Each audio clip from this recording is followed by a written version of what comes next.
नमस्कार, स्वागत है आपका नादी न्यूज के विशेष कार्यक्रम हस्तक्षेप में। मैं हूं आपके साथ पारुल। आज हम हस्तक्षेप में बात करेंगे कांग्रेस विधायक के इस्तीफे पर। दिन भर मचे सियासी संग्राम पर और मध्य प्रदेश की अगर हम बात करें तो मध्य प्रदेश में लोकसभा चुनाव को लेकर मचे घमासान के बीच कांग्रेस के ही एक विधायक ने अचानक प्रदेश सरकार की मुश्किलें और बढ़ा दी हैं। धार जिले के धर्मपुरी से विधायक है पांचीलाल मीणा और साथ ही उन्होंने अचानक इस्तीफे की पेशकश कर दी, जिससे कांग्रेस में हड़कंप मच गया। विधायक ने सीधा आरोप लगाया है कि वो शराब माफियाओं की गुंडागर्दी और शासन की मिलीभगत से परेशान है। बार बार शिकायत करने के बाद भी उनकी सुनवाई नहीं हो रही। अब सवाल ये उठता है कि कांग्रेस सरकार में जब उनके ही विधायक गुंडा राज से परेशान है तो आम जनता का क्या होगा। बीजेपी ने भी विधायक की पीड़ा पर चिंता जताई है और सरकार की नीतियों पर सवाल खड़े किए हैं। हालांकि नाराज विधायक को मनाने के लिए कई दिग्गज लगे हैं। शायद ये कांग्रेस की मजबूरी भी थी, क्योंकि निर्दलीय और सपा बसपा के सहयोग से बनी मध्य प्रदेश के लिए सरकार इस समय एक एक विधायक उनके लिए अहम हो जाता है। इससे पहले बीजेपी के कई नेता भी बयानबाजी कर चुके हैं।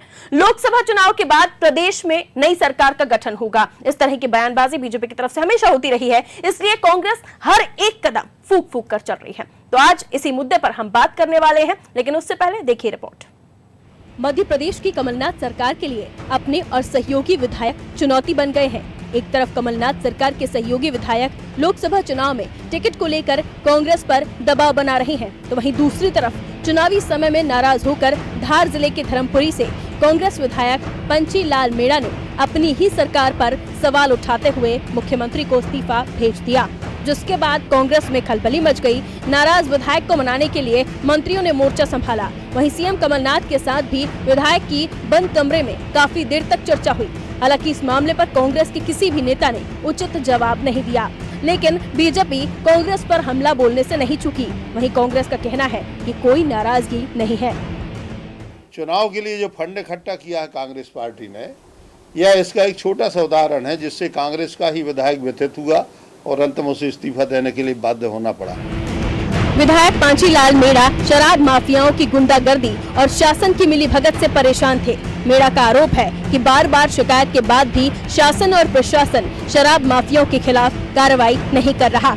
शराब माफिया के दबाव में पुलिस ने उन्हें 4 घंटे तक थाने में बैठा कर रखा। मीणा अपनी पीड़ा सुना ही रहे थे कि प्रेस कॉन्फ्रेंस के दौरान विधायक को मंत्री खींचकर ले गए। अब ऐसे में सवाल ये उठता है कि कांग्रेस सरकार में जब उनके विधायकों की सुनवाई ही नहीं हो रही है तो आम जनता का क्या होगा। जिला प्रशासन से नाराजी है, क्योंकि आबकारी के ठेकेदारों के द्वारा हमारे क्षेत्र में अवैध शराब का कारोबार बहुत धड़ल्ले से चल रहा है। उसको रोकने के लिए जब थाने पे मैं आवेदन रात को देने गया, महिलाओं के द्वारा अभद्र व्यवहार किया गया। थाने के अंदर मुझे घेर करके मुझे विवेचना के नाम पे टीआई और एसपी ने 4 घंटे तक थाने के अंदर घेर के रखा।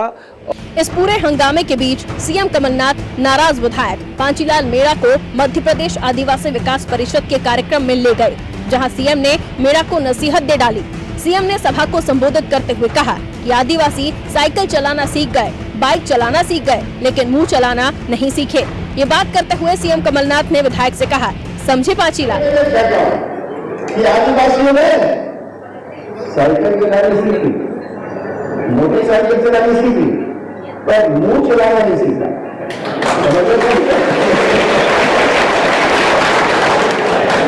एक तरफ बीजेपी इस पूरे मामले पर सरकार को कटघरे में खड़ा कर रही थी, तो वहीं दूसरी तरफ कांग्रेस के दिग्गज नाराज विधायक को मनाने में जुटे थे। और ऐसा करना कांग्रेस की मजबूरी भी थी, क्योंकि निर्दलीय और सपा बसपा के सहयोग से बनी मध्य प्रदेश सरकार के लिए एक एक विधायक बड़ा अहम है। ब्यूरो रिपोर्ट, अनादि टीवी। मध्य प्रदेश की कमलनाथ सरकार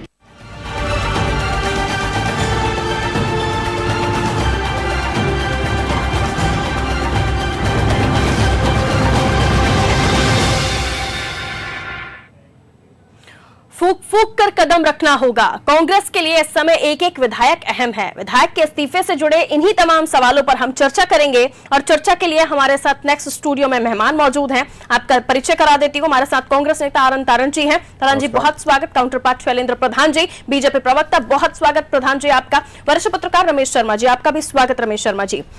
शुरुआत कांग्रेस से ही, आनंद तारण जी, सरकार आपकी, विधायक भी आपका, शराब माफियाओं पर आप ही नहीं कुछ कर पा रहे हैं, उनका ही दर्द निकलकर सामने आ रहा है। ये क्या हो रहा है?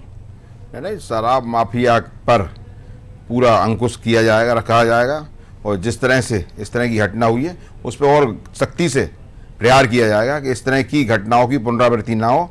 और निश्चित रूप से मध्य प्रदेश में कांग्रेस की सरकार आ गई है, ये उनको चेतावनी देना चाहता हूं मैं आपके माध्यम से कि अब आप जो अपनी आदतें हैं 15 साल पुरानी, उन आदतों को सुधारें। आप स्टूडियो में बैठकर चेतावनी दे रहे हैं, आपके विधायक उनके ही क्षेत्र में नहीं संभाल पा रहे हैं। नहीं, निश्चित रूप से अभी आपने सुना नहीं पारुल जी कि मुख्यमंत्री जी ने क्या बोला है कि आपने मोटरसाइकिल चलाना सीख ली लेकिन मुंह चलाना नहीं सीखा। तो जब तक हमारे विधायक लोग मुखर होकर बात नहीं करेंगे अधिकारियों कर्मचारियों से और इस तरह के शराब माफियाओं से, मुखर होकर बात करना क्या, उनको तो वो तो खुद कह रहे हैं ना, मेरी तो सुनी ही नहीं गई। मैं वहां पहुंचा, मुझे 4 घंटे थाने में बैठा के रखा गया, एक्चुअल में क्या महिलाओं से आरोप लगवाए गए, मुखर नहीं हो रहे, वो तो अपनी पीड़ा बयां कर रहे हैं। ऐसा कौन सा चैनल है जिसको उन्होंने बाइट नहीं दिया अलग अलग? पारुल जी हमें भी बोलने दीजिए, अब आपने तो बोल दी, हमने सुन लिया।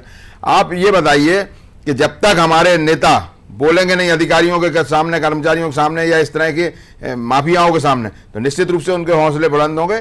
और कांचीलाल मीणा जी के कारण निश्चित रूप से हम लोग और सबक लेंगे और इस तरह की शक्तियों को नेस्तनाबूद करेंगे, उनके हौसलों को पस्त करेंगे। क्योंकि ये जो भावना लोगों में आ गई है, ये जो अधिकारी कर्मचारियों में और इस तरह के शराब माफिया जो माफिया है मध्य प्रदेश में सक्रिय हुए, उनमें जो भावना आ गई है, ये भारतीय जनता पार्टी के 15 सालों के 180 महीने के कुशासन से पैदा हुई है। और निश्चित रूप से उस पर अंकुश लगाया जाएगा और उन पर कठोर कार्रवाई की जाएगी, जिससे इस तरह की काम दोबारा से ना हो पाए। सर सवाल मेरा ये है, मैं जब लौटूंगी तो जवाब उम्मीद करती हूँ आपसे मिलेगा। अब सरकार आपकी है, इन शराब माफियाओं का सरपरस्त कौन था वहां पर? लौटते हूँ।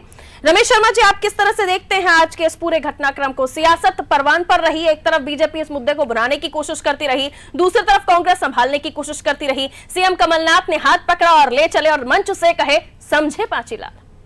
ये निश्चित रूप से जब भी इस तरह की घटनाएं होती हैं तो विपक्ष ऐसी घटनाओं का हमेशा लाभ लेने की कोशिश करता है और सरकार उसको दबाने की कोशिश करती है, तो वही हम परिदृश्य देख रहे हैं। लेकिन फिर भी इस तरह की घटना मध्य प्रदेश में पहली बार हुई कि कोई शराब माफिया किसी विधायक के खिलाफ शिकायत कर दे, वो भी सत्तारूढ़ पार्टी के, तो उसको 4 घंटे तक थाने में बिठाया जाए और उसके साथ थाने में बदतमीजी हो। ऐसी घटना मध्य प्रदेश के राजनीतिक इतिहास में बहुत कम देखने को, बहुत रेयर देखने को मिलती है। बाकी ये घटना चिंताजनक है। बल्कि शराब माफिया ने मीडिया को यह आरोप लगाया, एक खबर छपी कि विधायक उसे ब्लैकमेल कर रहे हैं और उससे 2 करोड़ रुपया मांग रहे हैं। तो शराब माफिया का बयान पहले अखबार में छपा, विधायक की बात बाद में आई। ये अपने आप में घटना बहुत आश्चर्यजनक है, जो इस बात का संकेत करती है कि कहीं ना कहीं सरकार किस काम में आखिर ऐसी लगी हुई है कि उसका ब्यूरोक्रेसी पर नियंत्रण नहीं। ये हमने तबादलों के समय भी देखा है। आपने अगर एक तबादला किया है तो उस पर आपको कायम रहना था। एक आदमी का 3-3, 4-4 बार जो तबादला किया, मैं समझता हूं प्रशासन में उससे एक विशेष प्रकार की अराजकता हुई। उस अराजकता के तहत ये बराबर दिख रहा है। हमने अभी अखबारों में ये पढ़ा कि कई विधायकों के उन्होंने चालान बनाए हैं। तो कहने के लिए तो ये अच्छा हो सकता है कि जनप्रतिनिधियों के चालान बनाए, किसी का झंडा लगाए, किसी का कुछ लगाए, लेकिन कहीं ना कहीं ये प्रशासन की निरंकुशता की, जनप्रतिनिधियों का सम्मान उसको करना ही चाहिए।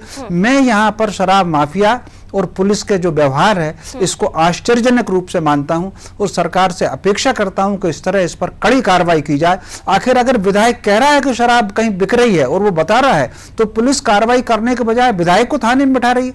ये बात जो है ये आश्चर्यजनक है। और कहीं ना कहीं जिस तरीके से मुझे एक बात और लगती है कि सरकार जैसे ये बदली और नहीं आई, तो जिस तरीके से उन्होंने शराब नीति और रेत नीति 3-4 चीजों पर बहुत ज्यादा ध्यान दिया, मुझे उससे लगता है कि कहीं ना कहीं शराब माफिया के हौसले तो बुलंद हुए ही हैं। इसलिए उन्होंने विधायक की नाराजगी की बिना परवाह किए हुए विधायक के खिलाफ थाने में जा रहे हैं। ये उस माफिया के हौसले बुलंद तो हैं। मैं समझता हूं सरकार को इस पर थोड़ी गंभीरता से कार्रवाई करनी ही चाहिए।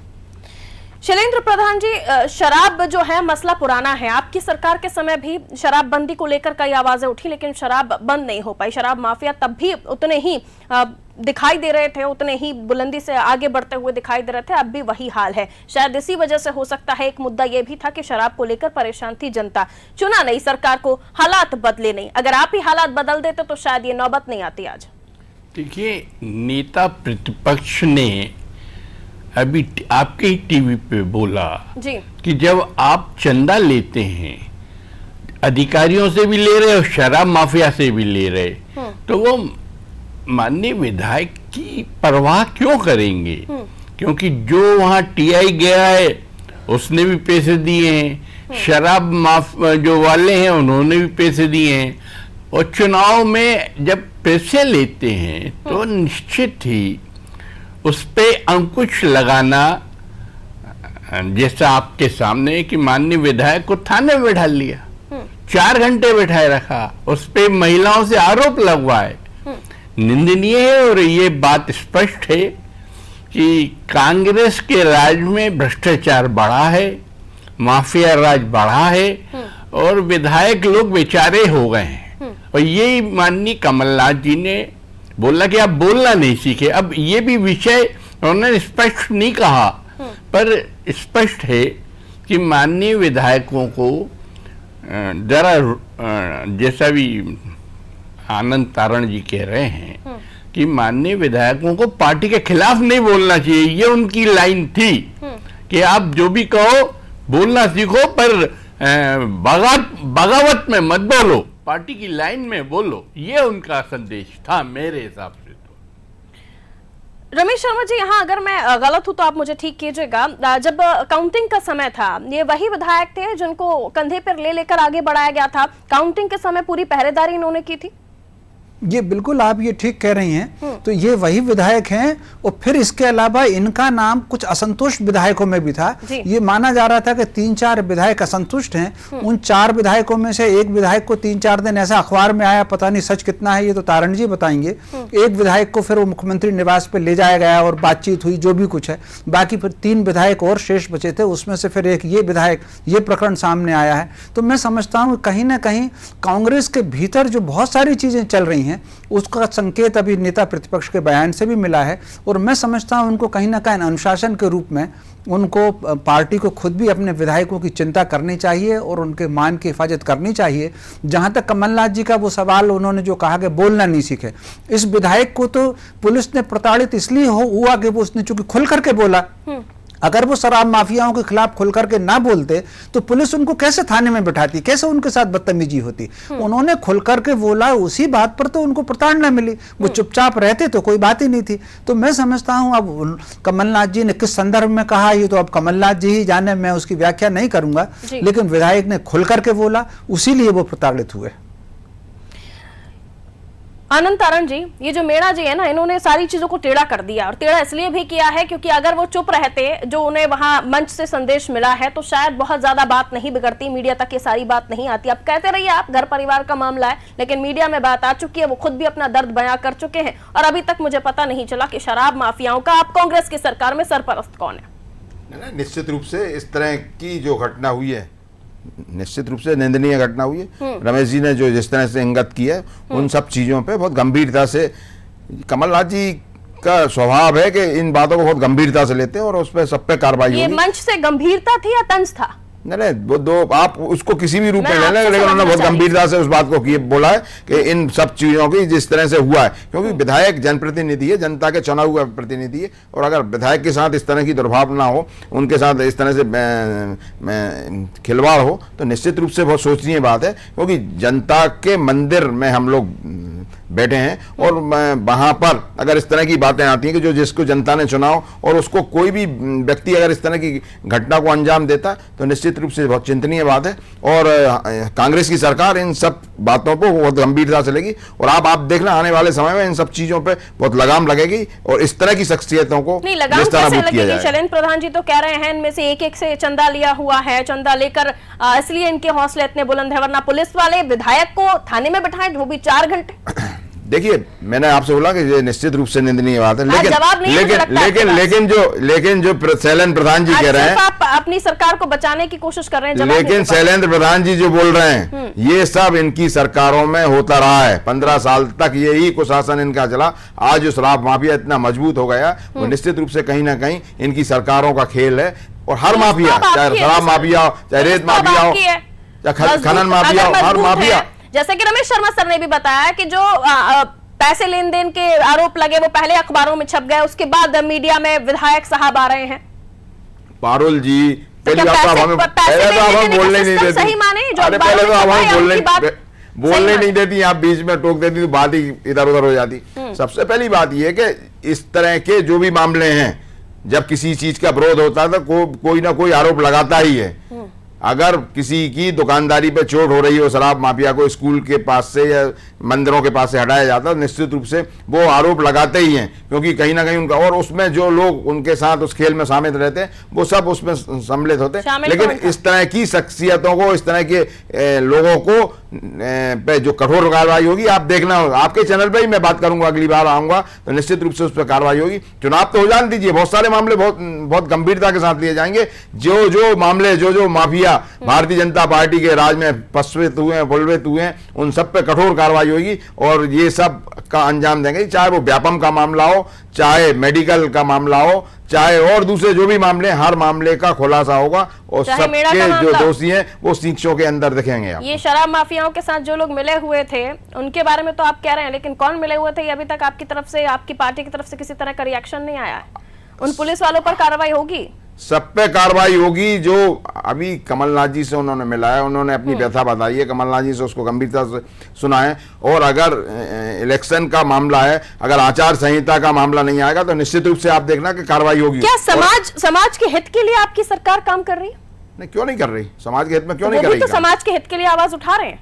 नहीं, और काफी समय से वो कह रहे हैं, उन्होंने कहा पहले भी वो कंप्लेन कर चुके हैं। मैंने आपसे क्या बोला कि पारुल जी कि ये मामले पिछले कई सालों से चल रहे हैं। शराबबंदी के लिए बहुत सारे अलग अलग मंदिरों के पास के, स्कूलों के पास के बहुत सारे मामले चल रहे हैं। पिछली सरकारों ने इस बात पर गंभीर, लेकिन अभी हमको अभी 100 दिन हुए इस सरकार को आए। आप देखती तो जाइए, अभी जो हमारी मुख्य समस्या है कि किसानों का मामला था, किसान पुत्र के राज में किसानों का कर्जा माफ की मामला थी, हमें 10 दिन की गाइडलाइन दी थी हमारे राष्ट्रीय अध्यक्ष ने। सुनिए तो सर, जहां स्कूल है, जहां बच्चियां पढ़ने जाती हैं, बच्चे पढ़ने जाते हैं, वो जो दुकान शराब की है वो पास में है, उसी को लेकर वो आवाज उठा रहे थे। हाँ, तो क्या ये मुद्दा आपके लिए बड़ा नहीं है? अपराध जो बढ़ रहे हैं ये मुद्दा आपके लिए बड़ा नहीं है? नहीं, क्यों नहीं है बड़ा? हम भी तो वही बात कह रहे हैं कि जो स्कूल, कॉलेज, मंदिर, धार्मिक स्थलों के आसपास होंगे, निश्चित रूप से उनको वहां से चेंज किया जाएगा। और इसी बात को लेकर हमारे विधायक जी ने बात की है और उसी बात को लेकर उन्होंने आरोप लगाया, शराब माफिया ने उनके ऊपर आरोप लगाया। तो निश्चित रूप से ये गंभीर घटना है कि जनप्रतिनिधि अगर कोई अपनी बात कहना चाहता है तो उस पर इस तरह के अगर आरोप लगाएंगे तो ऐसे लोगों को कहीं ना कहीं प्रताड़ित किया जाएगा, उन पर गंभीर तरीके से कार्रवाई की जाएगी। रमेश सर, मुझे लगता है कि आपको इस मामले को थोड़ा और आगे बढ़ाना चाहिए। जिस तरह से हम अपराधों की भी बात कर रहे हैं, शराब को लेकर वो इसलिए, माफियाओं को लेकर इसलिए बात करने पहुंचे थे, इसलिए शिकायत कर रहे थे क्योंकि उनको चिंता थी उस स्कूल की जहां शिक्षा मिलती है, उस शिक्षा के मंदिर की जहां बच्चियां पढ़ने जाती हैं। सरोकार उस विधायक को तो है जो आज मुखर होकर बैठा हुआ है, लेकिन सरकार शायद उस नजर से नहीं देख पा रही उस एरिया को। देखिए, ये बात आप बिल्कुल ठीक कह रही हैं। कुछ लोग ऐसे होते हैं कि सरकार किसी की भी चली आए, आज कांग्रेस की सरकार है, कल को भाजपा की थी, हो सकता है आने वाले दिनों में फिर आ जाए। कुछ लोग ऐसे होते हैं वो सरकारों से बहुत ऊपर होते हैं और उनकी दिशा को कोई और उनकी गति को कोई रोक नहीं पाता।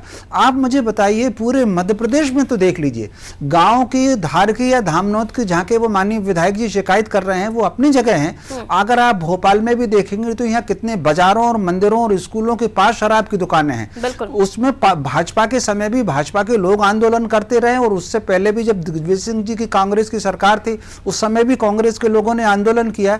लेकिन शराब का माफिया हमेशा राजनीति से ऊपर रहा है, उसकी और प्रशासन की मिलीभगत होती है। कहीं ना कहीं प्रशासनिक तरीके से जो शराब को जो डिपार्टमेंट डील करता है और जो डिपार्टमेंट पुलिस को डील करता है, इन सारे डिपार्टमेंटों में एक बड़ा पूरा चक्र रहता है और चक्र रहने के अलावा शराब माफिया पर तो कोई आज तक नियंत्रण कर नहीं पाया। यद्यपि हर राजनेता ने घोषणा की है कि हम शराब बंदी करेंगे और हम दुकानों को कम करेंगे, लेकिन उसके बाद भी दुकानें बढ़ती हैं और बाजार में आती हैं। हिम्मत के साथ ही कोई एक आध सरकार ऐसी होती है, जैसे गुजरात सरकार ने कहा कि हम जो है पाबंदी लगाएंगे और उन्होंने पाबंदी लगाई। आपको कल्पना है छत्तीसगढ़ में पिछली रमन सिंह की सरकार ने कहा कि हम पाबंदी लगाएंगे और अंत में पता नहीं कैसा दबाव आया कि सरकार को शराब बेचना पड़ी। तो कहने का अर्थ है कि शराब माफिया हमेशा ऊपर होता है। आज विधायक जी का मामला आ गया तो अपन इतनी चर्चा भी कर रहे हैं। मुझे लगता नहीं कि कमलनाथ जी आगे चल करके धार और धामनौद के आसपास जो स्कूलों में और हाईवे पर और मेन रोड पर शराब की दुकानें होंगी उनको कोई वो हटवा पाएंगे। वो दुकानें बराबर उसी तरीके से काम करेंगी क्योंकि वो सरकारों से बहुत ऊपर होते हैं, सबको चंदा देते हैं, कहीं ना कहीं पैसा होता है। आज पूरे प्रजातंत्र में, प्रसंग से हट करके पारुल जी आपको कहना चाहता हूं तीन लोगों को युति है, जो भ्रष्ट किस्म के अफसर हैं, जो बेईमान किस्म के व्यापारी हैं, जो चरित्रहीन किस्म के राजनेता हैं, इन लोगों का एक ग्रुप बन गया है और ये इनका ग्रुप बन करके ये प्रजातंत्र को एक प्रकार से संचालित करते हैं और ये ठीक उसी प्रकार संचालित करते हैं। आप भी कॉलेज गई होंगी, तारण जी भी कॉलेज गए हैं, शैलेंद्र जी भी कॉलेज गए हैं। क्लास अगर 25 बच्चों की है, उसमें से 20 बच्चे पढ़ना चाहते हैं, 5 बच्चे अगर ग्रुप बना करके जीटी करवाते हैं तो क्लास छूट जाया करती है। तो वो जो ग्रुप होता था 4-5 का, वो क्लास छुड़वाता है।